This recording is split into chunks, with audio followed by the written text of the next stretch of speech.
Bino byogeddwa ssentebe w'akakiiko kano Engineer Badru Kiggundu n'agamba nti ekiseera kino si kya kukuba kakuyege wa byabufuzi wabula kyabo abamala okukkirizibwa mu mateeka okusobola okwebuuza ku bantu. Kiggundu era yagambye nti Amama Mbabazi yayingirira amateeka agafuga ebyokulonda nga kino kye kyamuviirako okukugirwa mu budde. Wano waayitidde abo bonna abaagala okuvuganya ku kifo ky'obwa pulezidenti ku kitebe ky'akakiiko kano okubaako bye bateesaako.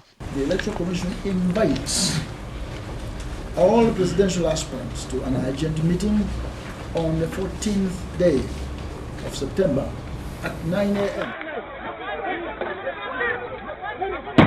Mu ngeri y'emu yaddumira poliisi y'eggwanga General Kale Kaihura yagambye nti mulimu gwabwe nga poliisi okukuuma amateeka. Wabula ku nsonga ya Mbabazi okugaanibwa okukola enkuŋŋaana yagambye nti omusango guli ku Mbabazi olw'okugaana okugondera amateeka agafuga enkuŋŋaana Mbabazi g'agamba nti yagakola era agamanyi. And of course it must be at the time when the campaign period for candidates. It's candidates who campaign, not aspirants.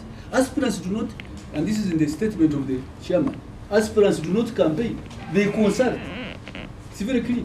Bino ebijjidde ng'ali Ssaabaminisita Amama Mbabazi akyagenda mu maaso n'okukola enkuŋŋaana nga bwe yeebuuza ku bantu. Kiggundu kyagamba nti zino akola kampeyini mu budde obutali butuufu.